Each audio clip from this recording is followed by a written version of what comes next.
Hello, hello. My name is Simone and welcome to our amazing panel today.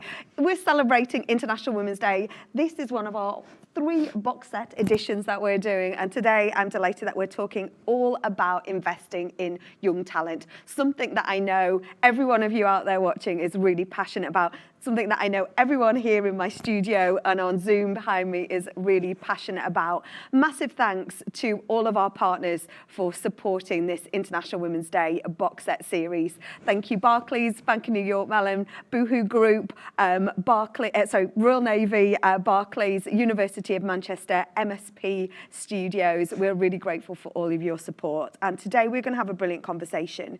This year's theme for International Women's Day is all about embracing equity. And those words of equity and equality they can be used interchangeably, can't they? But the reality is that we can never have true equality until we have that equity.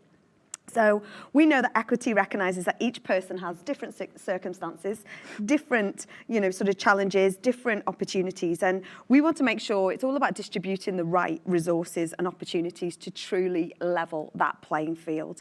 And today we are talking about how we can apply some of that equity-based solutions to the problems that our young talent and people at the start of their careers are facing today, because without a doubt it's been a challenging few years, like really challenging. And for us, from our Northern Power Women family and our Power Collective family, we are really passionate about supporting, enabling people to pay it forward, give back, and create and enable opportunities to happen. And and we know, like I say, it's tough. Over a third, that's 44% of young people say they feel anxious on a daily basis about money concerns, rising to 53% of those from poorer backgrounds.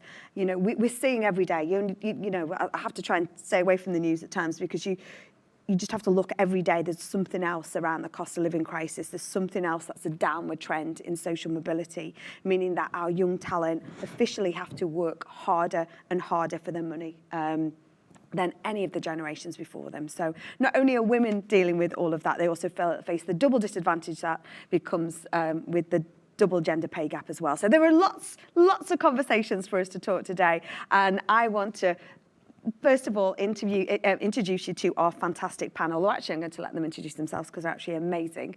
Dhivya, we've got Dhivya. Thank you so much for joining us from the amazing Girls Network, which we love. Thank you. Please introduce yourself. Well, thank you very much for inviting me to be here with you today. I'm sorry that I'm on Zoom as opposed to being in the lovely studio with you all. But yes, as you say, I'm Dhivya O'Connor. I am the interim chief executive of the youth mentoring charity called the Girls Network. And equity is really core to what the Girls Network does and what we're all about, because our mission is to inspire and empower young women from the least advantaged communities by connecting them with a mentor, as well as with a community of professional role models who are women. So very happy to be here today and to look forward to the discussion. And straight away kicking off the session with talking why it's so important that you are engaged in this conversation today. Kayleigh. Hi, I'm Kayleigh. I'm in the Royal Navy. I have been now for nearly 8 years, and I'm currently working for the recruit and traction team. Amazing.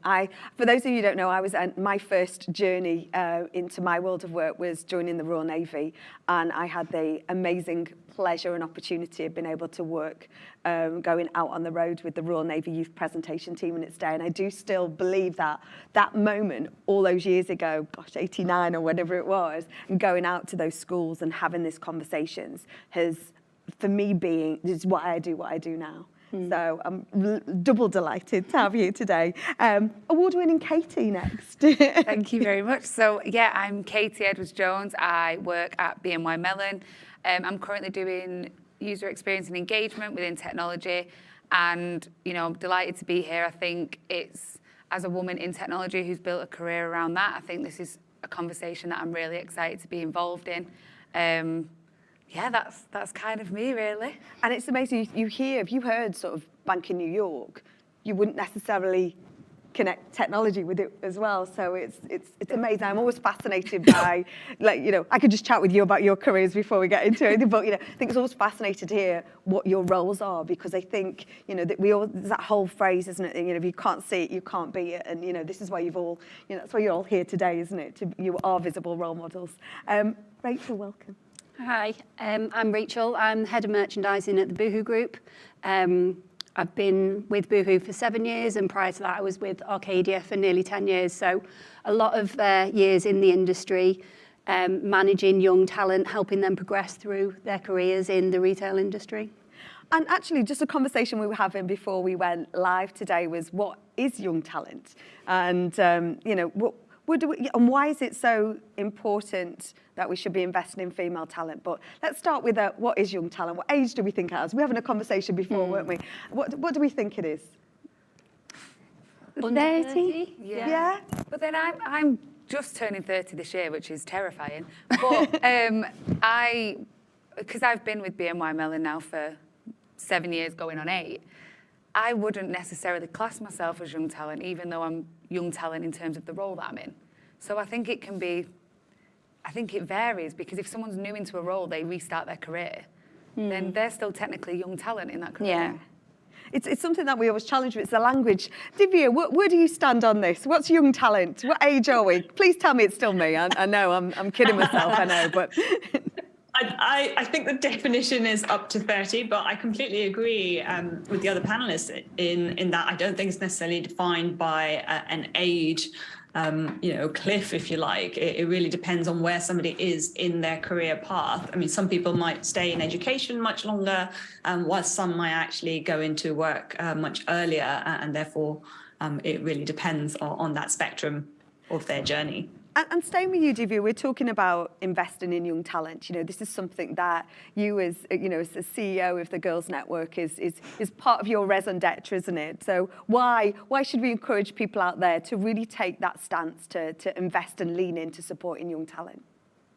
Yes, absolutely. So our fundamental belief at the Girls Network is that no girl should be limited or held back due to their gender, ethnicity, or background, or parental income, and that all girls should really be supported to realize their ambitions and to be able to discover their self-worth and self-confidence. And I think that's really fundamental to everything we do, is about how can we enable young women to, you know, nurture their ambition and inspire future leadership, because they are the future workforce, and the future is for all of us to lead towards a better tomorrow.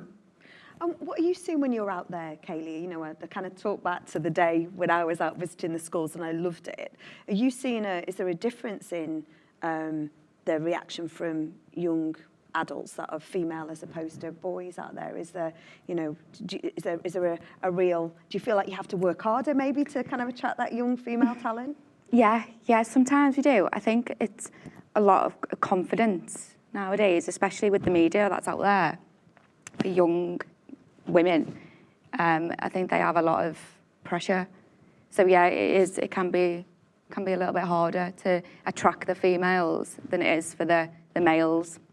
Yeah, and I think sometimes it's having those offline conversations. I think I remember when going round and you want someone to put their hand up, and it tends to be the boys more that put the hand up to ask the questions, isn't it? So it's, you know, they do hide away a little bit more. So we've got to dive in and help them out, haven't we? Yeah, definitely. Rachel, what have you seen within the talent pool of Boohoo.com? I was down at Boohoo HQ a few weeks ago, had the pleasure and delight to have an audience with the co-founder, Carol, and we had an audience of 9 young women in front of us that had only been in the business about 2.5 years maximum. And great to have that conversation, the enthusiasm and the passion. But sometimes it can be that lack of confidence that can sit in there at that early stage. Definitely. I think when you start your career, you don't know what to say, you don't know what you can say to who and things like that. And I think that's one reason why mentors and sponsoring people is important, to be able to give the young people confidence to speak up in meetings, to give their ideas, because like obviously the world is changing. The young people are the ones who've got their fingers on the pulse. Like they know what is on trend and things like that, and they're the people that we want to hear from to help us adapt our business and improve our business for our customer. I always think you can learn so much. We do these monthly mentoring sessions, which we absolutely love, like a speed date, you know, and it's about building networks and building social capital around, you know, about young people at different parts of their journey. And you know, the mentors come away always buzzing because they're like, we've learned too, and it's always that two-way bit. And Katy, when I introduced you at the start, or introduced you to introduce yourself, if that makes sense, you are award-winning. So you are on the Northern Power Women 2023 Future List. What does that feel like? You said you don't necessarily refer to yourself as young talent, but what does that recognition mean to you? I think, I mean, obviously I'm so grateful, and it took me a while to not be in shock. But obviously just getting that recognition. So for me, I've kind of driven my career off like the passion and enthusiasm that I have for technology. Like, I always knew I wanted to work in technology, but I was never like classically technical. So I knew it was going to be a struggle, especially as a woman going into a male-dominated field. And to kind of get the recognition for something that I'm so passionate about and something that I'm really trying to make a difference, obviously it feels amazing. I think kind of going back to, this is my business management course coming in, which, you know, never thought I'd use it, but Maslow's hierarchy of needs, when they talk about self-actualization and the highest form of motivation, you talk about your basics, like your security, your food, your money, and you need those to kind of be motivated. But actually quite near the top is things like recognition, success, and, you know, support from people around you. And I think without that, I think it's really hard to reach that highest level of motivation and keep pushing forward. So to actually receive that recognition is incredible. And I think it's something that we should all be doing. We should all recognise people for what they're doing. It keeps you going and inspires you to do more, doesn't it? Yeah, it pushes you forward every day. And, you know, there's a flag on this table, because that's one of the things that we want to always do, is to encourage people to high-five themselves and wave their own flag, so to speak. And sometimes it's difficult to come out of that comfort zone, isn't it? And you're an ambassador, aren't you, for the Royal Navy, Kayleigh, in you know, and about raising awareness. That's what you do. You're an advocate. You know, was that difficult at first to think, well, you've been in the Navy 8 years and all of a sudden you're now front-facing? Yeah. But, you know. Yeah, it was difficult, and it's really like you do loads of presentations and stand up in front of loads of people, and like on board ship and in front of who you know, and then even just to do it in front of young people was really like a shock to the system at the start. I was like, oh, I think I'm a bit nervous doing this, because obviously I'm still there giving them my aspirations and inspirations of, you know, where I am to this day and how I've got here. So yeah, it was nerve-wracking to. And can I ask, actually, do you all embrace the fact that you are role models? Look at those awkward faces now. Look at that. Because you are, right? I think it's hard. I think you get to a certain point in your career and you go, oh, I'm the one they're looking up to now. I agree. Like I remember when I first started in my career, and I started in Topshop, so it was mainly women, and there was so many successful women for me to look up to. And I remember thinking, oh, I can't wait until I'm sitting in that office. And now I'm in that job role and I'm that person that they're looking up to. So it definitely does. It is one of those things you have to take a step back and realise. It feels surreal, doesn't it, Yeah. sometimes? Yeah, definitely. pinch yourself. Yeah. But you've got to lean into it, haven't you? And Yeah. Dhivya, you've assembled, haven't you, and grown and created this huge community across the Girls Network. I've been a massive fan and advocate for since since Charlie and set up many years ago. But what are you seeing as some of those key challenges out there that our young women are facing, particularly from disadvantaged backgrounds? So there is very much the concept of both the glass ceiling as well as the class ceiling.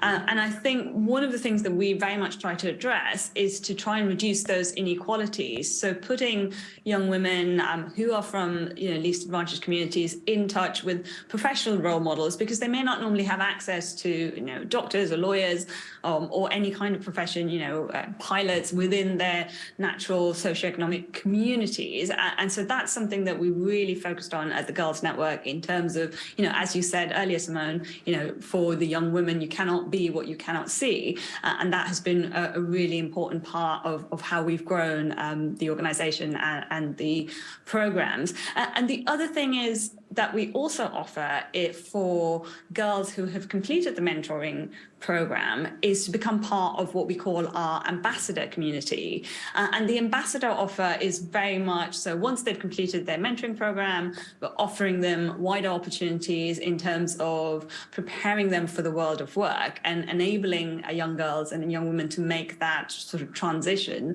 as they go from school into employment, and really supporting them through that process. And it's always been really important to us as well to centre the voices of young women. So all of the activities were very much led by an ambassador steering group, so that they are really in charge of what their offer is and what level of engagement they want for themselves.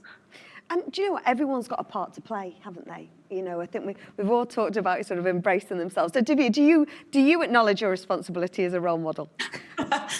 Yes, I do very much so. I recognise my own sort of privilege in being in the chief executive role, in having had the career and the education that I have. And for me, it's very important to be a vocal role model, and representation is also really important for me personally as well, so that we are those of us who are in these positions where we have progressed, that we are able to share our stories and inspire other young women coming behind us, because it's not easy, but we can do it. And I'm a big fan. The agenda's been a lot of talk about levelling up, haven't they? And a lot of times it can equate to trains. But we're very much around on physical infrastructure. We're very much passionate about human infrastructure.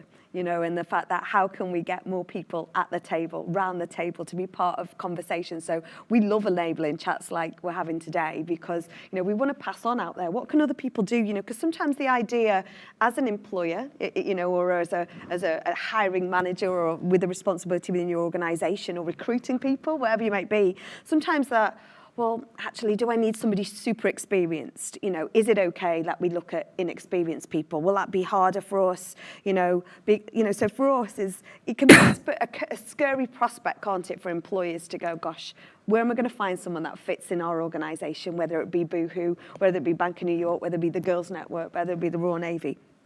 But sometimes that talent can be overlooked because they haven't got the degree or the experience or the social capital or personal experience that goes with them. So how does that make you feel sometimes when you think, God, I'm going to have to just go to a graduate person. I can't necessarily I can't look wider. How can we sort of overcome some of that fear of going to people who come from different backgrounds? Katy? I think in terms of the kind of discussion on experience and that type of thing, obviously, I mean, just from personal perspective, and I'm sure everybody, men, women, everyone kind of starting their career, if you look at a job role, you'll find that it's like, oh, you must have X amount of years experience. And that is extremely daunting, because especially women, I think, will just turn around and be like, right, well, I'm not qualified, so I'm not going to apply for it. And it just puts you off straight away.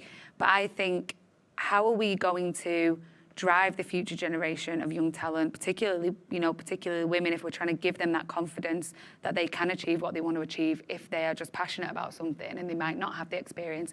How can they have those opportunities if we're not giving them the chance to actually portray that and give them the opportunities? And again, young talent, fresh talent, if someone's passionate about something, they actually might provide more to a role than someone that's had 10 years experience, because someone that's had 10 years experience might do the same thing over and over and over again. Whereas what a role or a company might actually need is someone to come in and say, actually, let's look at it from a different light and let's go at it that way. And I think that's key. So when you're out and about, Kayleigh, because you're going at different ages, aren't you? You're going right into sort of where those stereotypes are formed in primary schools to right up, aren't you? Yeah. So how do you approach, sort of when there's people not putting the hand up, but you can always sense that bit of curiosity, can't you? What have you got a top tip that you kind of can lean into that you kind of breaks the ice, if you like, to get people to start talking? Well, we sort of, every place we go into, we always adapt how we go in there, because obviously we have different ages, different types of people, different backgrounds. So there's not really like a tip that we use, but it's just reading your audience as soon as you go in and know what they're like and what their interests are. We sort of get them up public speaking as well, because then they've got no choice but to speak to us. So, and it puts them at ease as well. And do you find that you get that response that people go, actually, she's not that old and hasn't got all the gold or haven't got all the braid or whatever, and actually she's probably only a few years ahead of me in my journey. Yeah. Do you find that makes it easier to sort of take those barriers away? Yeah, it does definitely with the females, because my team are quite male orientated. So for me as a female to go in there, I think that breaks it down so easy with the females, because they'll all come to me. Not men, I don't know what it is. I don't know whether they feel a bit friendly with the men. But yeah, I think me being there does have like a softer approach to what the Navy is about. Absolutely, yeah. And that's, do you know, it's interesting you talk about, it's a different approach for whichever, you know, whether you go into a school, whether you go into a university or college, it's having, there's no one size fits all, there's no one set manual, is there? It's to come and work for us, whether it's the Royal Navy, whether it's, you know, whoever it may be. So, you know, how can organisations, Rachel, make sure that they are adopting, you know, the recruiting and retaining really true diverse talent, you know, sort of, you know, like Dhivya said before, you know, it's you've talked about the glass ceiling, but this is the class ceiling as well. How can we really look at that, you know? So how can we make sure, what are any best practice out there that either you're adopting or I think the key thing is not to have an expectation of what the candidate looks like before you go in. At Boohoo, we believe that it's attitude over aptitude. It's all about, you could have the perfect CV, but if you don't come in with the right attitude and you don't come across as passionate about the brand, passionate about the job role, depending on what that job role that is, I think that's key, and that's where there's so many opportunities for young people within the Boohoo group to start out their careers in different elements of retail, and not all roles need a degree. Sometimes life experience is worth more than an actual degree, which opens up the doors for people who might not have had those opportunities to go to university.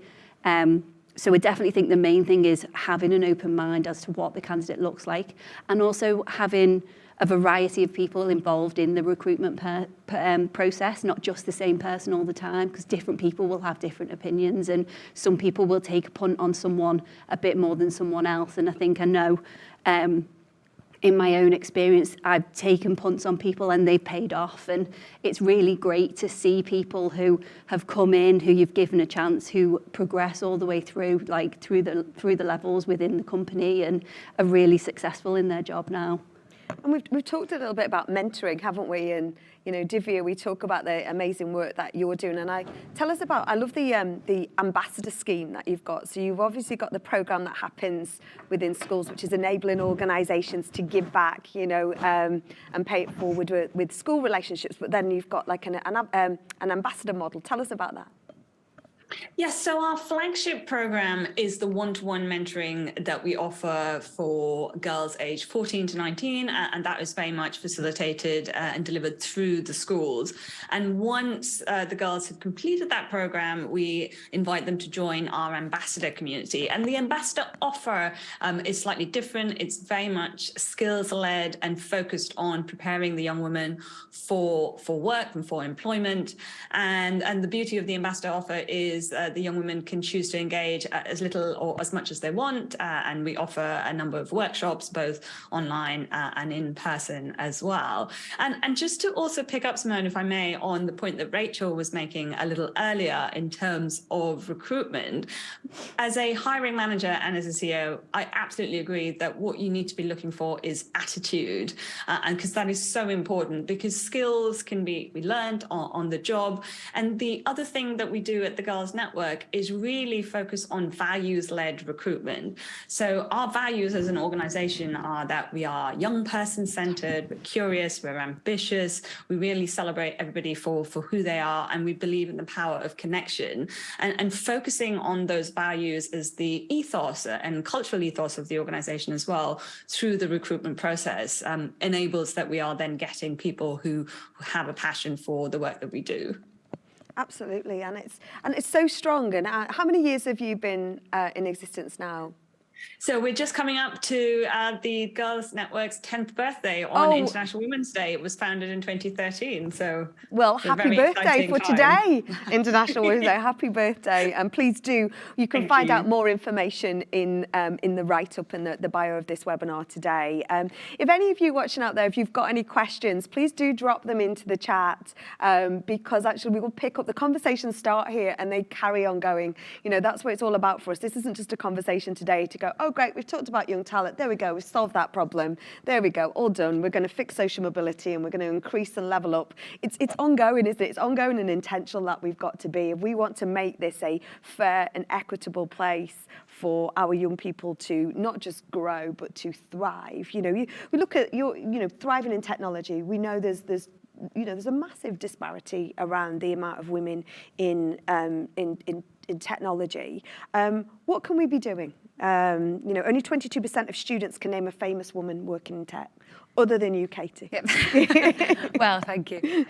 So it's a really, really valid point. I think from my personal experience, I've been quite lucky in the sense that I was brought up, my mum was a scientist, so I was brought up, I didn't really see the gap because I was just like, oh, well, you know, if mum can go and be a scientist and be one of 17% of professors, then I can do that in technology. And again, when I did my placement year at IBM, they had a female CEO. So it was just never really something that actually became massively apparent until when I was going into the working world and just seeing how many men there were. And I was like, oh, this is actually quite tough. When sometimes it can be an advantage being a woman kind of, you know, on your own because you see things differently. You know, men and women are inherently different and usually you see things differently. But I think just in terms of keeping that momentum going of increasing the amount of women in technology is, you know, keep doing what we're doing, make sure that we're representing women in senior roles in technology, that it can be done. And that actually, I think for me, the biggest thing, and this is kind of what I was saying in my nomination for the Future List, was for me, I think it's so important that we go to younger women, particularly younger women, and explain to them that some roles, some industries aren't necessarily what they seem on paper. So technology, I work in technology, but my role, as I said, isn't necessarily classically technical. And I think it's so important that we open up that conversation and say, actually, if you've got a passion about something, you can make a role for yourself if that's what you genuinely believe in. You can do that, and you don't have to do what you traditionally thought you had to do. And the only way we're going to be able to bridge that gap is to just keep enforcing those conversations and keep making sure that we give women the confidence to go for roles where it might be, you know, a more heavily male-dominated situation. And just talking, you know, that confidence factor is always, I think, associated, or for decades, I think it's been associated with women.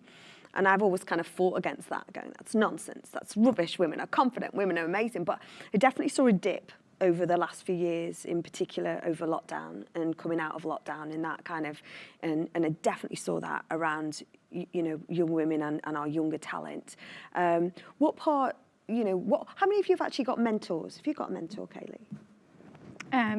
Yeah, like my higher rank would be my mentor, yeah. Yeah, you, I have like unofficial mentors, yeah. Yeah, Rach? Yeah. Multiple or? I think I'd say I've had unofficial mentors through my career, and then I've got a mentor at the moment. Yeah. And Dhivya, do you have a mentor? I do indeed, yes. I have a professional mentor who I've worked with for the past 2 or 3 years, who's also a charity chief executive. And how many of you mentor? Do you mentor, Dhivya? Yes, I do. Of course you do. Well. Of course you do.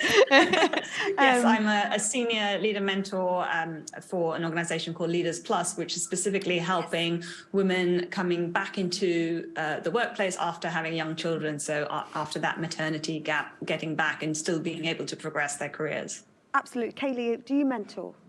Only a mentor in the way of mentoring the children and young when you go into adults, schools. yeah. Katy? I've done official mentoring. I've actually done reverse mentoring before, which was quite fun.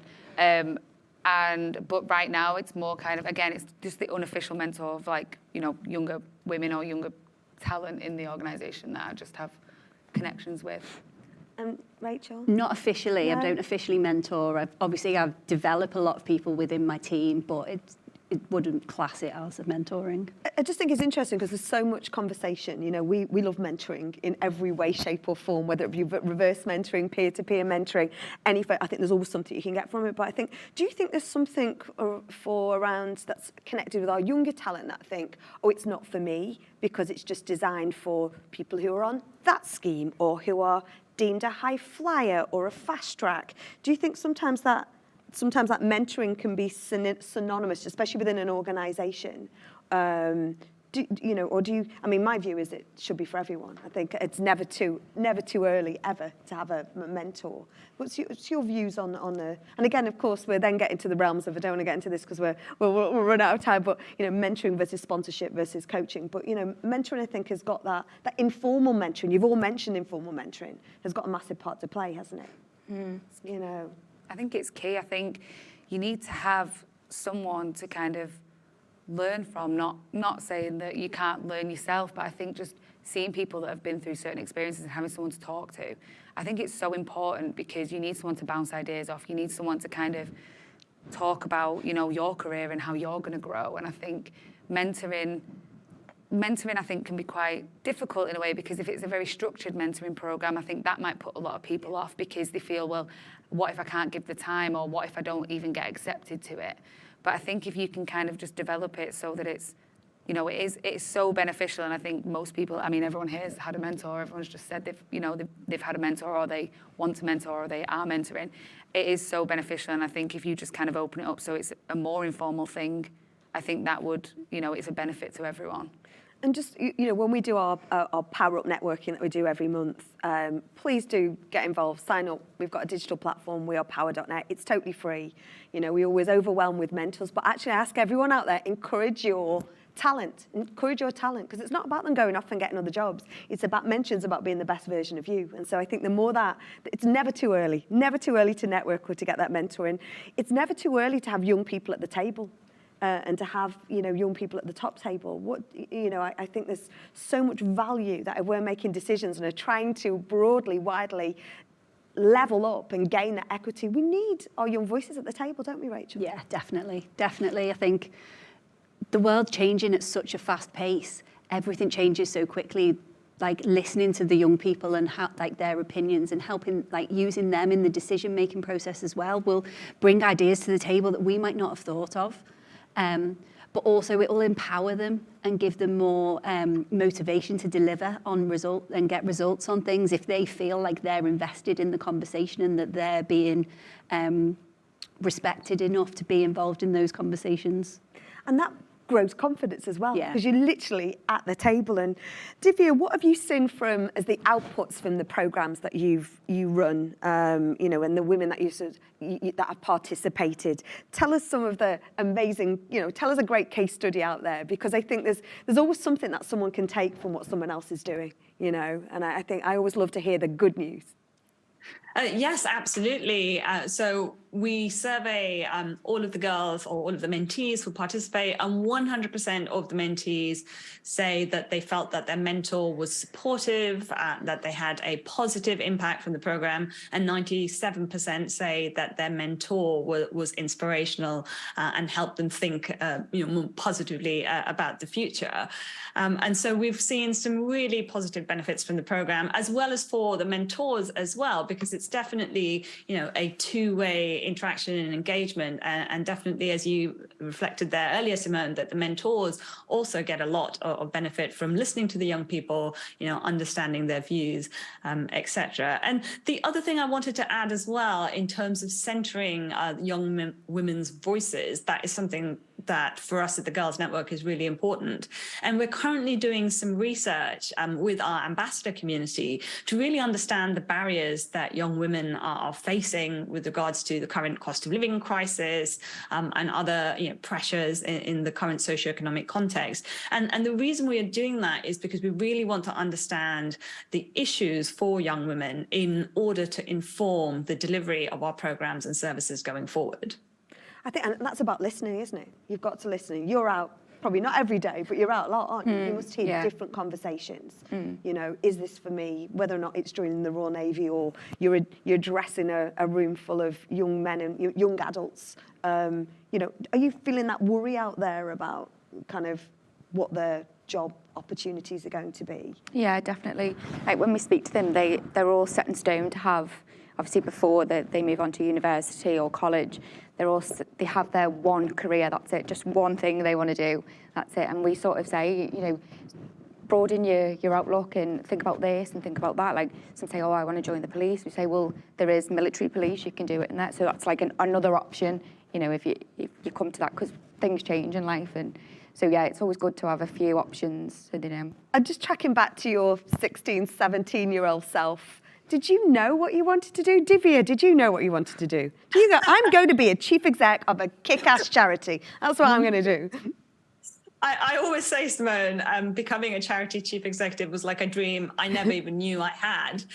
So I certainly didn't have that career pathway mapped out when I was 16, 17. So yes, it's been quite a journey. And certainly one of the things as well that we do encourage when we're looking for mentors to join the Girls Network is to think about, you know, who you needed when you were 17 years old and be that person for another young woman today. Absolutely. And did you all know what you wanted to do? Kayleigh, did you know what you wanted to do? Did someone come into your school and go, you've got to join the Navy? No, I did not have a clue. Didn't have a clue. What about you, Katy? Well, you were inspired by Super Professor. I was, yeah, I mean, I knew I didn't want to be a scientist, I can tell you that. In all honesty, when I was growing up, I had wild dreams of being everything. I wanted to be a spy. That was like, I was saying that before, I was like, I just always dreamed of being a spy. And it wasn't actually until I probably got to uni. Well, when I was at school, I knew I wanted to work in a large, big organisation. I always said, oh, I want to be CEO. And then as I kind of got through it, I was like, no, I definitely want to work with technology. And then that just grew and grew and grew. And it's kind of only been over the past few years where I've really solidified a path that I'm going down. And I think the thing that we all have to acknowledge at any point, whether even as chief exec of an amazing charity or founder of an organisation like myself, is there's no one straight path. I think that's something that we've got to be really clear and communicate about. Did you know what you wanted to do, Rachel? I didn't know my job existed when I was 16, 17. Like, I think I was always interested in clothes and fashion and knew I wasn't a designer. I didn't have that artistic bone in my body, and I thought my only opportunity would be like store work and retail management. And what's great is the Boohoo group go into schools and teach people of all the possible careers there are within retail. That, like, it's not just about design and buy-in. There's so many other functions in there that I didn't know about when I was 16, 17. So it's great, like, all the opportunities that the young people are being taught about these days versus when we were young.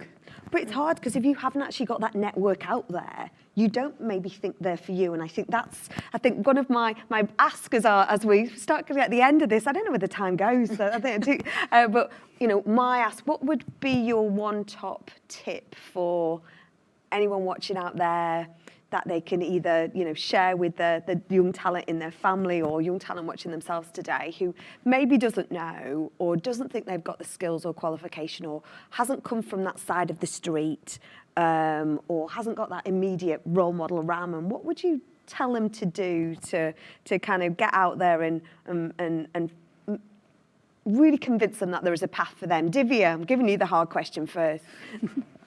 Well, I would certainly encourage them to talk to people they know, you know, if they're able to identify people, you know, through social media, see if they have some connections who are on those similar lines of work. But the other real advice I would give, Simone, to young women today is that, you know, if they go down a career path, it doesn't have to be for the rest of their life. I would really encourage trialing things. So I actually started out in the banking sector and then was in banking for about 10 years in the commercial sector and then made a very conscious choice to move into the charity sector. So you can change career tracks if you're attracted to something else or if you try something and feel that this is not quite for me. So I would really encourage, you know, trying things with that really open attitude as to what you can learn. And if it doesn't work, you can always do something else. So that would be my encouragement. Brilliant. I will consider that myself. Kayleigh, what's yours? What's your top tip out there? I would say be confident and go out and get get what you want and be confident in doing it. And, you know, I always say to a lot of people who I meet, if I can do it, anyone can do it. I always say that. Love it. Rachel? I think it's really hard. I think I'd probably say don't worry if you don't know what you want to do. Like at 16, 17, you're so young. There's so many paths you could take. You could go to uni. You could not go to uni. You could do a sort of on-the-job based learning. There's so many options out there. Don't worry if you're not 100% sure. You can always change your mind. Like Dhivya said, you can change your mind. You can change your career. You can change your career through midlife. My mum had about 5 different careers throughout her life, and that didn't hold her back in any way. So there's definitely opportunities out there. You don't always have to be set. And I think the statistics now is that we will all have at least 5/6 different sector or career work life out there. And I was thinking that's a bit extreme. And then you actually do count back and think, well, started in the Navy, then I had all these years in hospitality and then skills, then I set my own business up. So you kind of think, oh gosh, it all does come round, so it's not being worried about that. Katy, what advice would you give? I think obviously echoing what everyone has said, but I would just also say kind of grasp every opportunity you can to meet people, to learn new things. I think learning is the key, and go out and find what you're passionate about, because it is just that typical thing that people say that's a bit of a cliche, but it's like if you enjoy what you do, like you will just find your path. And I think that's what I would always say, just grasp opportunities at every option and see if it's not for you, like Dhivya and Rachel said, like just start again, just try again and see what it is. Absolutely, I couldn't agree more. And I think for me, we've grown this community across Northern Power Women Power Collective of like 95,000 people, amazing role models. I think people are at the heart of everything. I think look at all of you who are watching today, everyone who's joined me in the studio and Dhivya here. Is like, there is no one that I speak to who does not want to support, help, pay it forward. No one. Everyone can give an hour, is always my view. Everyone can give an hour to have a conversation. You don't have to stand up in a scary assembly. Kayleigh does that. You can do whatever is you, and this year our theme has very much been about be more you. Everyone else is taken. Take your path, make your, nothing's ever a mistake because you'll learn as you go along. So, take on the advice of our amazing panel here today. Trial things, be curious, ask, because people do want to help. People want to help, be confident, be you, don't worry. Don't worry about it and grasp every opportunity. I want to thank our amazing panel today for joining us today. They all turn up because they want to be here for you. So a massive thank you to Nicola, to Katy, to Kayleigh and to Dhivya. And thank you to all of you watching today. Please do keep the conversation going because we love to hear from you. We love to hear of all the exciting things that you're doing to give back and pay it forward. And when we hear those success stories, that will inspire somebody else. That will motivate someone else. And, I'm all a big fan of all the small things. You might think I can only do that small thing, but the sum of all those parts adds up to something truly magnificent. And that's how we change the world, right? Yeah. Listen, just thank you so much. Thank you all for joining us. My name's Simone.